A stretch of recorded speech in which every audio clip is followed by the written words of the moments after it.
On March 25, 2009, Sergeant Jimmy Edmunds responded to a robbery call at a house in a quiet suburban neighborhood in Georgia. Now, Edmunds thought he was just going to investigate a routine break-in, but once he stepped foot inside of that house, he discovered the most violent crime scene he'd ever witnessed in his entire law enforcement career. For the next 3 days, Edmunds would barely sleep, but he would eventually uncover the truth about what happened in that house of horrors. And let's just say the truth was not what anybody expected. But before we get into that story, if you're a fan of the strange, dark, and mysterious delivered in story format, then you've come to the right podcast because that's all we do, and we upload twice a week, once on Monday and once on Thursday. So if that's of interest to you, this summer, right before it gets really hot, be sure you remove all of the Freon from the follow button's car. Okay, let's get into today's story.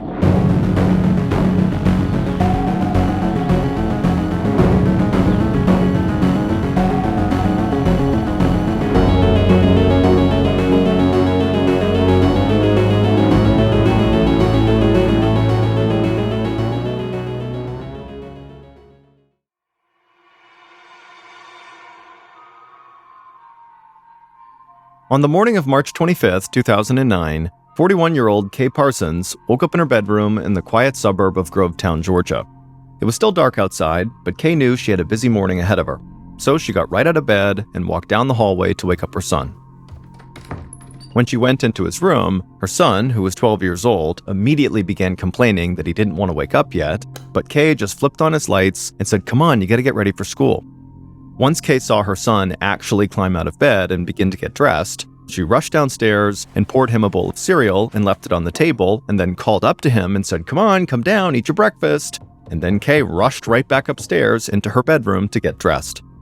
Now, normally, Kay had help with the morning routine from her husband, David. But David was in Los Angeles on business. David was a career military man who had become a successful civilian contractor after retirement, which meant David worked for the military, but he was not actually a member of the military. And generally speaking, civilian contractors with the military make a lot of money. David's work at a nearby army base is what had brought the family to Georgia 4 years earlier, and his job had allowed them to buy their beautiful 2-story, 4-bedroom home. But the trade-off with David's financial success was that he often had to travel for work, leaving Kay to manage on her own. Most of the time, Kay was perfectly happy to take on everything at home by herself because she knew David was doing his part for the family in other ways. Kay and David had been together since they were in high school, and people who knew them said they had the kind of partnership that made other couples jealous. They seemed to function as this perfect unit, and they always knew how to help the other. But the truth was, behind the scenes, Kay and David were not perfect, and lately they had been going through a really rough patch. They'd been getting in these horrible fights, and then after the fights would end, they would just ignore each other for long periods of time. And so as Kay rushed around her bedroom getting dressed for the day, she couldn't help but feel kind of resentful towards David for not being here that morning to help her. But Kay quickly told herself she was being foolish. Even though they were fighting, she knew the reason David was gone was for work. He was there to help the family, and so she couldn't really be resentful about it. Once Kay was finished getting dressed, she ran to her son's bedroom and grabbed his backpack, and then went back downstairs to the kitchen. When she got there, her son said he was done eating, so Kay handed him his backpack, then she grabbed his empty cereal bowl and put it in the sink, and then she picked up her white leather handbag off the counter and took out her car keys. Then Kay stopped herself because she knew she was running around like a maniac, and she took a breath and then looked over at her son and smiled. Even when she and David were not getting along, they still made sure their son always felt like their house was filled with love and happiness. Kay's son smiled back at her, and then the two of them walked to the garage and got into Kay's car. Kay pulled out of the garage onto Hot Springs Drive, her quiet neighborhood street. And as she did, she looked over at the house next door, another beautiful brick home strikingly similar to her own. And in many ways, Kay and her family's lives in Grovetown were directly connected with that house next door. On the day that Kay, David, and their son had moved in, their next-door neighbors, Becky and Tony Sears, and their 5 kids, had dropped by with food to welcome them to their new home. From then on, the two households became inseparable. The adults played tennis together, one of the Sears boys was on the same baseball team as Kay's son, and the two families had vacationed together. Becky even got Kay a job at Healing Hands, the physical therapy clinic where she worked. And not long after Kay and Becky had begun working together, they joined Weight Watchers together. And Kay gave Becky a lot of credit for helping her meet her weight loss goals. Every day, Becky wanted to compare weights and discuss who had lost the most. It made Kay anxious, but she had to admit peer pressure worked. But in recent weeks, Kay had been so caught up in the problems she was having with her husband that she really hadn't even spoken to Becky. And as Kay drove past Becky's house that morning, she wished she could go back in time to when everything had seemed so perfect. After Kay dropped her son off at school, she went to a McDonald's drive-thru. Even though Kay was a part of Weight Watchers and was trying to lose weight, when she was really stressed out or rushed, she often treated herself to fast food. Kay quickly ate her McDonald's breakfast in the car as she drove back home. She was in a hurry because her handyman, Mitch Cozart, would be arriving at her house soon. Mitch was coming by to repair the back door. But as Kay drove, she was thinking about other projects she might ask him to take care of while he was already at the house. And Kay was still lost in her own thoughts about what she was going to ask him to do when she pulled back into her two-car garage at around 7:15 a.m. Kay got out of her car and walked into the house carrying a half-finished cup of McDonald's coffee and an empty fast food bag. And within seconds of stepping foot inside of her house, Kay heard a loud crashing sound in the kitchen. It sounded like something breaking. Kay had no idea how anything could be falling in her kitchen, and so she quickly rushed around the corner to see what was going on. But what she saw in the kitchen was the last thing she expected. At 8:30 a.m., Kay's handyman, Mitch, walked onto Kay's front porch and rang the doorbell. He knew Kay was expecting him, so he was surprised when no one answered the door. After a few moments, Mitch pulled out his flip phone and called Kay, but Kay didn't pick up. Mitch peeked in the windows of the home, but he couldn't see anyone inside the house, so he walked around to the back. He was there to fix the elegant French doors that were in the back of the house, and so he figured he could at least take a look at the job while he was waiting for Kay. But when Mitch came around the corner of the house and actually saw these French doors, he froze, because one of the panes of glass in the French doors was completely shattered and the French door was open. He called out for Kay from the outside, but no one answered. Mitch had seen enough cop shows to know that he did not want to go inside this house himself and potentially leave fingerprints or footprints, and so instead, Mitch grabbed his phone again and he called 911 to report what appeared to be a break-in. But as Mitch was talking to the 911 operator, he noticed this young man with black hair sitting on the other side of the road on this rock, just staring at Mitch. And then as soon as Mitch got off the phone, the young man with black hair called out to him. Mitch walked across the street towards him, and as he did, he could see the young man looked pretty shaken up. When Mitch finally reached the young man, he told Mitch his name was Michael Bowers, and he lived next door to Kay, and he was actually Kay's friend Becky's oldest son, who was from a previous marriage. Mitch asked Michael if he was okay, but Michael said no. He said he'd overheard Mitch's phone calls to 911, so he knew that Kay's house had been broken into, and he told Mitch that his own house had been broken into as well. He said the house was ransacked with drawers emptied onto the floor and the whole place was a mess. Michael said he had just called his mother at work to let her know. At this point, Mitch was very worried, and he told Michael to stay right where he was and to not go back inside of his house because whoever had broken in might still be there. Then Mitch went back across the street to his truck, and he pulled out the gun he kept in the glove compartment just in case. Then he went back across the street and waited with Michael for the police to arrive.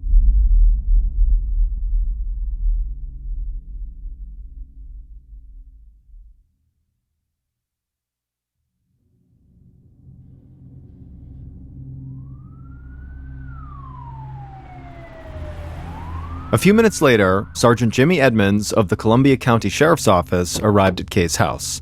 His office had received 2 calls within minutes of each other to report break-ins in neighboring houses on Hot Springs Drive.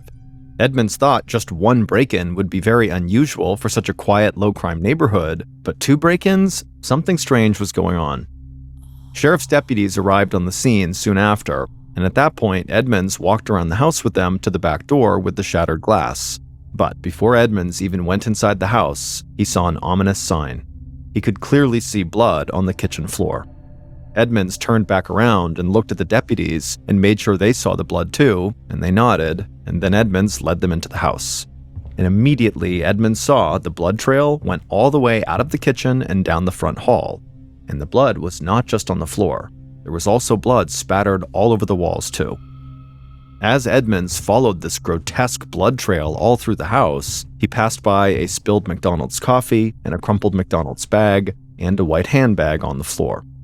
Then he saw a bloody handprint on the wall right beside the door to the garage, and he opened up the door. And there, lying beside her car in a big pool of blood, was Kay Parsons. Edmunds quickly rushed over and crouched down beside Kay and placed his fingers on the inside of her wrist. And amazingly, he found a pulse. Kay was alive, so Edmunds shouted for one of the deputies to call an ambulance.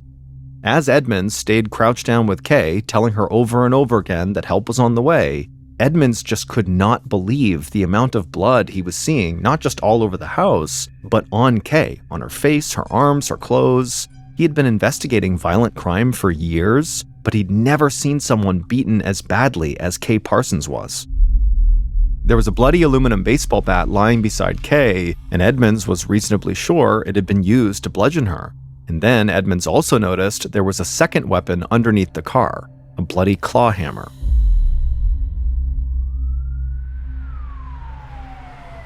Seconds later, the ambulance finally arrived and Kay was rushed to the hospital. And as soon as she was gone, Edmunds led a room-by-room search of her house. And at first glance, it looked to Edmunds like Kay must have come home and interrupted a robbery in progress. The house was a complete mess upstairs and downstairs, as though someone had run through the entire house, searching every single drawer as quickly as possible. But the sheer brutality of the attack on Kay made Edmunds think this could be something else. I mean, what kind of burglar would suddenly begin bludgeoning someone to death with a hammer and bat just because they interrupted them? And so this just felt like a deeply personal crime to Edmunds, not just some random robbery. At some point during the room-by-room search, Edmunds stepped away and performed the grim duty of calling Kay's husband, David, to tell him what happened. Now, Edmunds didn't really go into any details over the phone. He just told David that he would need to fly home from Los Angeles immediately. David could tell, obviously, something terrible had happened, and by the time he hung up, David was reasonably sure that his wife had been badly injured. So he booked the first flight back to Georgia and rushed to the airport. Back at Kay's house, Edmunds knew he still had a second break-in to investigate, and he was afraid he would find another victim of a vicious attack. So Edmunds rounded up a few other deputies and walked next door to the Sears' home. The back door had been broken open, just like over at Kay's house, and the contents of drawers in the Sears' home had been dumped all over the place, just like in Kay's house. There were also smears of blood here and there, but not nearly as much as next door. The deputies combed the house from top to bottom, and luckily, they did not find another victim. Edmunds was searching the ransacked kitchen for potential evidence when Becky Sears, the mother, and her 19-year-old son, Chris, came into the backyard. Becky told Edmunds they had both been at work when her other son, Michael, had called to tell her about the break-in, so they'd rushed home as fast as they could. But Becky did not care at all about the fact that her house had been trashed and ransacked, because moments before Becky had walked into her house, a neighbor had told her that her good friend, Kay, had been taken away in an ambulance, and so all Becky wanted to know now from Edmunds was if Kay was okay. Edmunds was not really able to share any details about Kay, other than the fact that she had been alive when she was taken to the hospital. Within minutes, another neighbor appeared at the Sears' house and offered to give Becky and Chris a ride to the hospital to go check on Kay. And so Becky and Chris, they rushed out the door with that neighbor as fast as they had shown up, and Edmunds was suddenly left alone in the quiet kitchen, thinking about all these terrible things that had just unfolded in this small, seemingly safe suburban neighborhood. Edmunds figured Kay's house must have come first, and the person who broke in killed Kay, and then they must have come over to Becky's house next, but still had Kay's blood on their hands. And so that was why there was blood in both houses, despite there only being a victim in Kay's house. But that didn't make Edmunds feel much better. He now knew he was dealing with a criminal who was cool enough and cruel enough to beat this helpless woman until they were totally covered in her blood, and then casually just go next door, again covered in their blood, to rob another house. Edmunds wondered what kind of person could do something like that. Becky and some of Kay's other friends stood vigil in Kay's hospital waiting room all day long. They were desperate to get any word on Kay's condition. Every so often, Becky would ask one of the nurses if she could go in to see her friend, but they always said no, because the medical team was still trying to stabilize Kay. Eventually, another friend did make it to Kay's actual bedside, and she didn't even recognize the heavily bandaged person lying there. Kay's face was grotesquely swollen, and she was attached to all kinds of tubes and wires that were keeping her alive. The nurse wouldn't answer when the friend asked if Kay was brain dead. Finally, late in the afternoon, Kay's husband, David, arrived at the hospital straight from the airport. Sergeant Edmunds and other officers escorted David past Kay's friends to Kay's room, and they let him go in there all by himself. Seconds later, from beyond the double doors, Kay's friends heard David begin to sob. Kay had just died. Some of Kay's friends began to weep when they heard David crying, but Sergeant Edmunds had a different reaction to David. He wondered if David's loud display of grief was just a bit too much. He couldn't quite put his finger on it, but Edmunds got the sense that David was just performing for an audience. While Edmunds was at the hospital, members of his investigative team had gone door to door all throughout Kay's neighborhood to try to get more information about what happened. But unfortunately, so far, they'd come up with nothing. Nobody in the neighborhood had heard or seen anything unusual between 7 and 8:30 a.m. that morning. So after Edmunds got back to the sheriff's department, he decided he would just bring in all of the people who had been at the crime scene one by one. And he started with Kay's handyman, Mitch. Once Mitch arrived at the station, Edmunds and Mitch would sit down across from each other in a small interview room. And Edmunds watched Mitch right away fight back tears as he recounted showing up at Kay's house and finding the smashed glass in the back door. Edmunds was initially skeptical of Mitch's story. After all, this guy had just happened to show up at the house right after Kay had been attacked. But Mitch would show Edmunds some emails that made it clear Kay really had been expecting him at her house at 8:30 a.m. that morning. And when Edmunds had searched Kay's house earlier, he hadn't seen any sign that Mitch ever went inside. So for the time, Edmunds decided Mitch was not a major suspect. But just when Edmunds was starting to think Mitch would have nothing useful to offer, Mitch began talking about the young man with black hair who was sitting on the other side of the street who had overheard his 911 call. The young man had told Mitch that his name was Michael and that he was Becky's oldest son. The mention of Michael made Edmunds' mind start racing. He had learned through his initial investigation that Becky's oldest son had a history of drug problems. The 22-year-old had once been a heroin addict. And Edmunds wanted to know why Michael was sitting across the street from Kay's house, which was now a murder scene, instead of in front of his own house, which had just been looted. Because remember, Michael didn't know what was going on in Kay's house until he overheard Mitch talk about Kay's house being robbed. And so Edmunds couldn't help but wonder if maybe Michael had tried to rob Kay's house to pay for his drug habit, but then Kay surprised him by coming home. She would have known Michael's face very well, and so maybe he decided to kill her so she wouldn't be able to identify him. Edmunds thanked Mitch for his help and ultimately let him go. Then he summoned Michael to the station. When Michael arrived, Edmunds led him into the small interrogation room, and the two sat down on opposite sides of a table. Michael was quiet and very polite, and as he sat there, he absently ran his hands through his dark black hair. Edmunds was very blunt, and he asked Michael if he was still using drugs. Michael admitted that he was. He said he was still fighting his heroin addiction, and in fact, that day, he had used methadone to try to curb his heroin cravings. Methadone is a medication that's often used to help people reduce or stop their use of heroin or other opiates. And so because Edmunds had wondered if Michael went to Kay's house to rob her to pay for drugs, Edmunds began to zero in on where Michael had been before the handyman, Mitch, had discovered the break-in at Kay's house. Michael stayed calm and polite. He claimed that his mother had dropped him off at 7 a.m. for a house painting job. But when Edmunds pressed Michael for details about this job, Michael's story fell apart. He couldn't say who he was working for or even where the job was. Now, Michael was starting to shift around in his seat uncomfortably. So Edmunds asked him again where he had been when Kay was attacked. Michael admitted he had been lying about the house painting job, but only because he didn't want his mother to know he was unemployed. He said he had really been watching TV at a friend's house. Edmunds was very annoyed that Michael had just lied to him, so he got up and walked out of the room. And Edmunds would keep Michael in that interrogation room for 3 more hours while he decided what to do with him.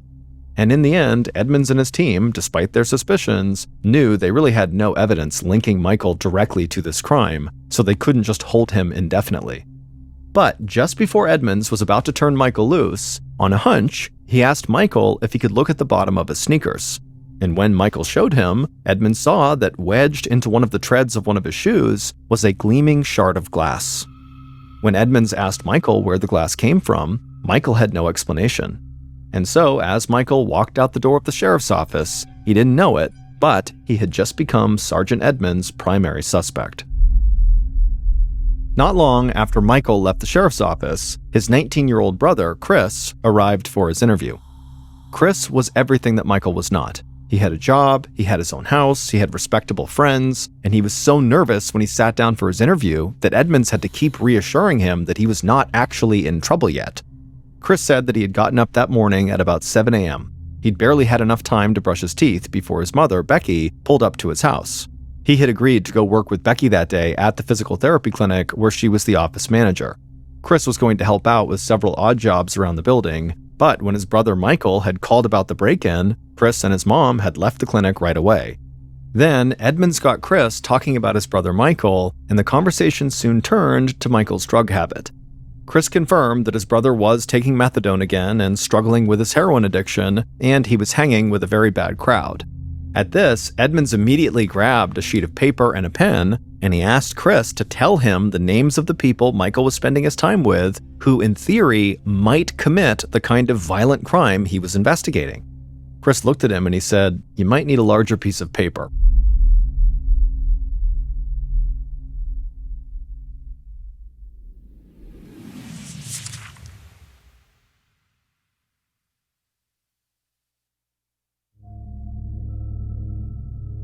By midday on March 26th, so 24 hours after Kay had been discovered, Sergeant Edmunds was totally exhausted because basically he hadn't slept for the last 24 hours.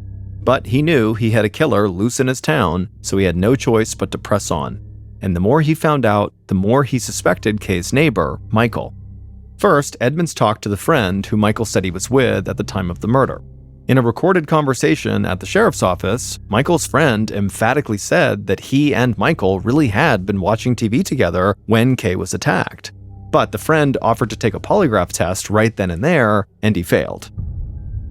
Then, later in the afternoon, Edmunds called the owner of the physical therapy clinic where Kay's friend Becky worked, and the owner told Edmunds that Becky's son, Michael, had once stolen a company checkbook and written about $800 in bad checks before he was caught. The owner said he had agreed not to call the police after Becky had promised him that her son Michael would never step foot in the clinic again. But Edmunds still wondered whether the seemingly very laid-back and low-key Michael really had it in him to commit such a totally violent crime on this woman who seemed totally defenseless. But the evidence really was increasingly against Michael. The murder was looking more and more like a robbery gone wrong, either committed by Michael or one of his friends, and very likely just to get money for drugs. That evening, Michael and Chris's mother, Becky, was leaving work at the physical therapy clinic, and as she was walking down a dark walkway towards the parking lot, she thought she heard something in the bushes behind her. Becky turned around to see what the noise was, and she was totally startled to see a man wearing black clothes with a white baseball cap standing there in the bushes. Becky froze, and the man just started shouting at her that he wanted his money. Becky said she had no idea what he was talking about, but the man clearly was not playing around because he raised a gun and started waving it right in Becky's face. But Becky really didn't know anything about any money and so kept saying, I don't know. Finally, the man seemed to have enough and he lowered the gun from Becky's face to her left leg and he fired it right into her left shin. The bullet glanced off the bone and grazed Becky's right ankle. She felt a sharp pain rushing through both her legs and she collapsed to the ground. As Becky lay there stunned and bleeding, staring up, waiting to get shot again, the man actually lowered the gun and said next time he was going to shoot her right in the face. Then the man just turned and ran off into the darkness. Becky, who was totally in shock and had no idea what was going on, still managed to grab her phone in her pocket and she called 911. After an ambulance arrived and took Becky to the hospital, sheriff's deputies searched the nearby woods for the shooter. They didn't find him, but all of them assumed one thing. This attack was not random. This shooting had to be connected to the break-ins on Hot Springs Drive and to Kay's murder. Becky was resting comfortably in her hospital bed when Sergeant Edmunds arrived to speak with her. Becky seemed perfectly fine to talk about what happened, and she would give Sergeant Edmunds a very detailed account of her attack. But when Edmunds asked her if there was any way her son Michael could have had something to do with this shooting, she was very quick to reject it.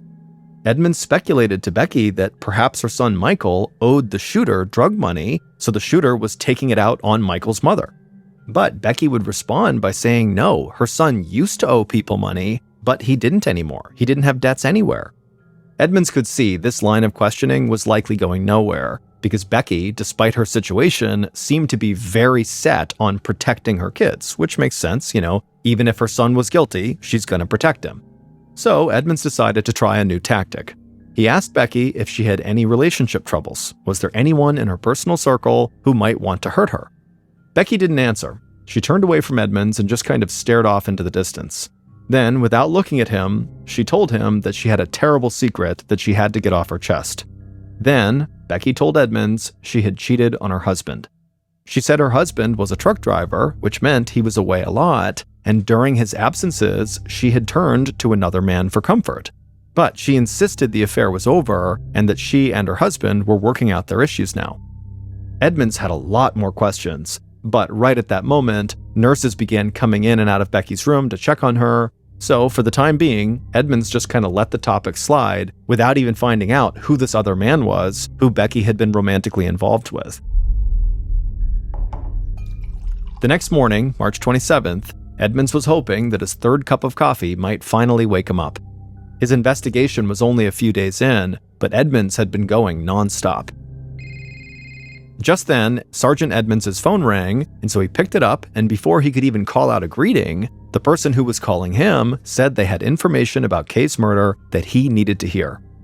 Edmunds asked who the caller was, but they would only say they were close to Becky and her family. Then the caller said they knew who Becky was having an affair with. It was Kay's husband, David. The caller said the neighbors, Becky and David, had been having the affair for 6 months before the murder, writing love letters back and forth and hooking up all over town. Becky wanted both of them to leave their spouses so they could be together, but David was worried that he would lose custody of his son if he split from his wife. After the anonymous caller hung up, Edmunds desperately wanted to talk to Kay's husband, David, but he knew he would have to wait until after Kay's funeral, which was that afternoon. At Kay's funeral, David was surrounded by loving supporters who had no idea that he had been cheating on his murdered wife. But one of Kay's closest friends couldn't shake the feeling that David was acting strangely for a man at his wife's funeral. When she had given David a hug, he told her that he was sorry and that he never wanted this to happen. The friend didn't understand what that meant, but she didn't think it was the right time to ask. At the end of the service, David, Becky, and all of Kay's loved ones looked on with sorrowful expressions as 6 pallbearers carried Kay's casket out of the church. Then the pallbearers put the casket into a hearse for the trip to the cemetery. David walked with his son to a waiting car that would follow the hearse, but Sergeant Edmunds approached and stopped them. Edmunds took David by the arm and quietly told him that they needed to talk right away. He said he understood that the family was obviously grieving, but really this couldn't wait. Edmunds asked David to come to the station right after Kay was interred. That evening, David looked emotionally raw and weary when he sat down across from Edmunds in the small interrogation room at the sheriff's station. Edmunds then told David point blank that he was in serious trouble and that he would not be doing his son or his family any good if he lied right now to the police and ended up going to jail. David seemed to know what this was about, and he nodded in agreement. Then Edmunds asked him about the affair with Becky, and David definitely saw this coming because right away he just began confessing. David said his affair with Becky had started about 6 months earlier when she had flirted with him on the tennis court. They had been playing doubles against Becky's husband and Kay when Becky had made a bad shot. She had leaned in close and said to David that she was playing badly because he was distracting her. Not long after that, the two began meeting at his house, her mother's house, or in their cars like it was some kind of high school romance. David said that he and Becky had pledged their love for each other, but he was just not ready to upset his own marriage. He worried that if he got divorced, Kay would take their son far away from him and prevent him from seeing him. So David and Becky's affair remained secret. But then David said he had broken things off with Becky a month before Kay's murder. David had told Becky they couldn't be together, at least until his 12-year-old son had graduated from college. David said that Becky was devastated, but she had accepted his decision and decided instead to focus on her own relationship with her husband. And Becky really had begun working on that relationship with a bracing dose of honesty. She admitted to her husband that she had been having an affair with their neighbor, David, and her husband did not take it well. He was shocked and furious, and he immediately called Kay to ask if she knew that her husband, David, was having an affair with his wife, Becky. Kay was totally caught off guard and said she absolutely did not know that. After that, David had had no choice but to confess to Kay about the affair and then beg for Kay's forgiveness. And to his surprise, Kay had accepted his apology and said they would work through their crisis together. But Kay had said she would not have her family living next door to Becky any longer. She wanted to sell the house immediately. Kay had also quit her job where she and Becky worked together, and she vowed never to speak to her former friend again. David said he was done speaking to Becky too, and that he was ready to make a fresh start. When David finished talking, Edmunds just stared at him for a second and then looked down at his notes. Edmunds had all of David's cell phone records, and he knew that David had continued talking to Becky after their supposed breakup, including a call that lasted nearly 2 hours on the night before Kay's murder. And when Edmunds brought this up to David, that clearly David had just lied to him about his real relationship with Becky, David's face turned beet red, but he pressed ahead again. He admitted he had spoken to Becky numerous times after the breakup, but it was just to see how she was holding up.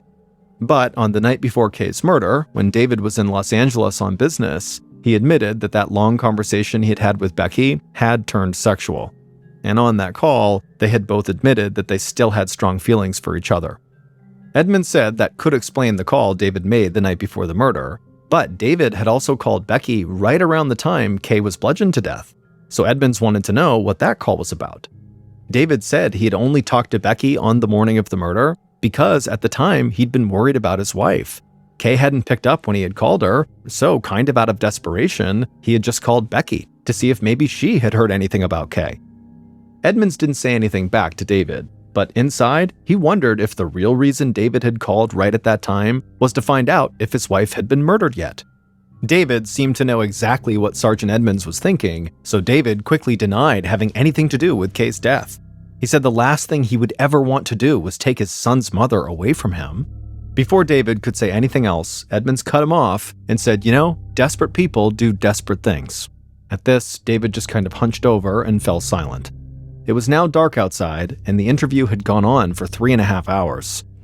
Edmunds stood up, stretched, excused himself, and walked out of the room. Then, once he was outside the room, he watched from the other side of the one-way glass as David started to cry. And as he cried, all they could hear David saying to himself was, "Everyone is going to blame me." Edmunds knew David had been in Los Angeles at the time of Kay's murder. But after this meeting with David, he thought David could have been involved in some way. After all, David's wife was murdered, and the woman he'd been having an affair with was in the hospital from a gunshot wound. Later that evening, Edmunds was at his desk when he received a very strange call from an inmate at the county jail. The inmate said he knew who killed Kay Parsons. Edmunds asked why he should trust a guy who was in jail at the time when Kay had died, so how could he possibly know the truth? And the inmate just said Edmunds really needed to trust him because before he ended up in jail, Kay's killer had asked him to help with this murder. Edmunds was reasonably convinced that this guy had real information, but the inmate made it clear to Edmunds that he wanted to give him the information in person. So Edmunds hung up and he immediately headed to the jail. And Edmunds was waiting inside of an interview room when guards escorted in a middle-aged man dressed in pink jail sweats and flip-flops. The inmate did not hold anything back when he spoke to Edmunds, and by the time Edmunds left the county jail, he had multiple new leads to follow up on. And within days, those leads would pay off, and the police would finally figure out who had killed Kay.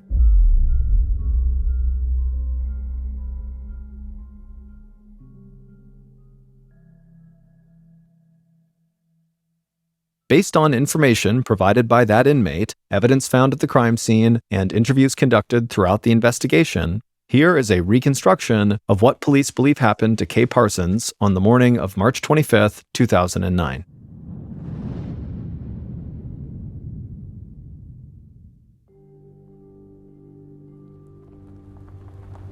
At around 7:15 a.m., the killer saw Kay's car driving down the street towards her house. So the killer quickly darted around to the back of Kay's house to those French doors. The killer had a claw hammer in their hand, and so after looking around to make sure nobody could see them, they raised that hammer and then smashed in one of the glass panes on the French doors. Then the killer reached in through the opening, unlocked the door, and stepped inside of Kay's kitchen. Now, at the same time this was happening, Kay actually was entering the home through the front door. And so the killer figured Kay must have heard the glass shattering. So the killer just kind of clutched their hammer tight and waited to see what Kay would do. A few seconds later, Kay walked into the kitchen to see what was going on, and she saw a person standing there carrying a hammer, and so naturally she began to scream. Before Kay could turn and run, though, the killer leapt at her and swung the hammer wildly. Kay immediately threw her arms up to protect her head and her face, but the killer just kept beating her arms with the hammer over and over again until she lowered them, at which point the killer began smashing Kay in the head and the torso, and blood began spraying everywhere. Kay stumbled backwards out of the kitchen, barely conscious, but somehow she managed to turn and actually run away from her killer. The killer was totally shocked that at this point Kay was still on her feet. And so for a second, the killer just stood there watching as Kay kind of stumbled down the hallway. But when Kay actually reached the door that led into the garage, the killer kind of realized what they needed to do, and they chased after Kay. And so Kay, she gets that door open, and she manages to walk into the garage, but by this point, she had lost so much blood, she was so badly beaten that she just fell to the ground right by her parked car. The killer rushed into the garage after her, and then stood over Kay and raised the hammer, but the hammer was so slick from all the blood on it that when they tried to bring it down, it slipped out of their hand and slid under Kay's car. In a panic, the killer looked around the garage for another weapon to finish Kay off, and their eyes fell on the aluminum bat propped up against the wall. The killer lunged for the bat and then came back over to Kay, and they stood there bludgeoning her over and over and over again until she wasn't moving. The killer, the garage, and Kay were now all covered in blood. And the killer was reasonably sure that at this point, Kay was dead. They had no idea she actually still had a pulse. The killer dropped the bat and ran back into the house. They trashed every room inside, throwing things on the ground and doing whatever they could to make it look like this was a robbery. Then, feeling satisfied, the killer crept out through the open French door, stepping on broken glass as they left. Once they were outside, the killer glanced back and forth to make sure nobody had seen them. Then they ran right next door into Becky's house and ransacked that place too. But then, after they were done, instead of leaving, the killer stripped off their bloody clothes and found a fresh set of clothes in that house to change into, and then they grabbed their phone and called their mother. It would turn out Becky's heroin addict son, Michael, who everybody assumed was involved in some way with this murder, had nothing to do with it. Becky's other son, Chris, the so-called good son, he had been the one who murdered Kay. Chris had always been Becky's favorite child, and he would do anything to make his mom happy. Becky had told Chris things about her life that she would never tell her other son, Michael.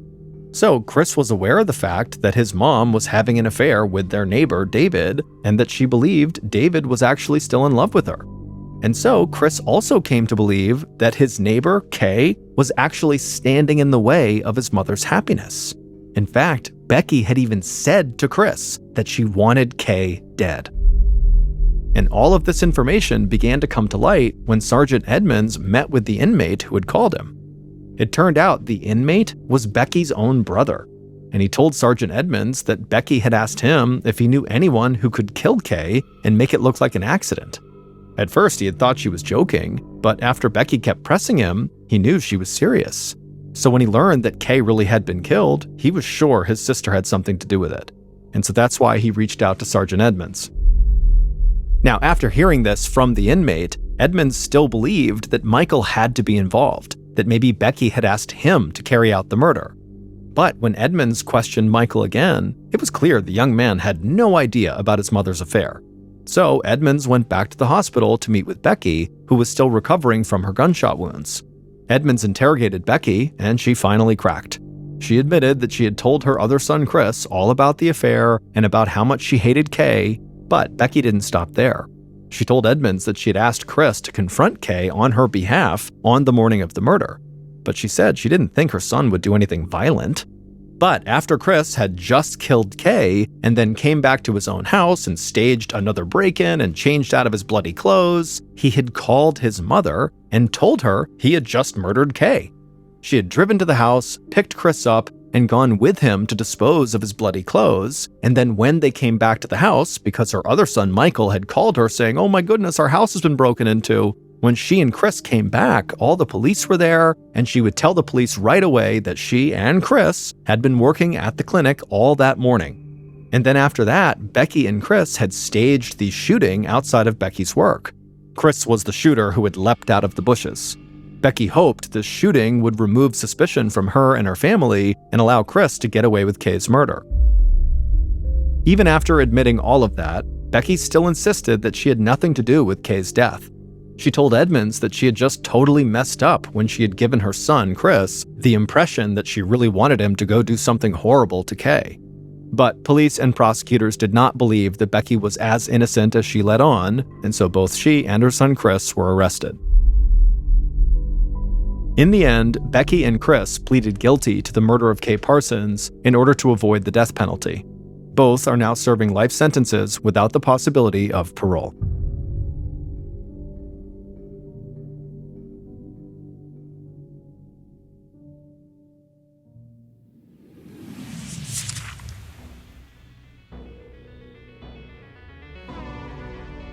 Thank you for listening to the Mr. Ballen Podcast. If you enjoyed today's stories and you're looking for more bone-chilling content, be sure to check out all of our studio's podcasts, Mr. Ballen's Medical Mysteries, Bedtime Stories, and Runfool. Just search for Ballen Studios wherever you get your podcasts and you'll find them all. Also, there are hundreds more stories like the ones you heard today, but in video format on our YouTube channel, which is just called Mr. Ballen. So that's going to do it. I really appreciate your support. Until next time, see ya.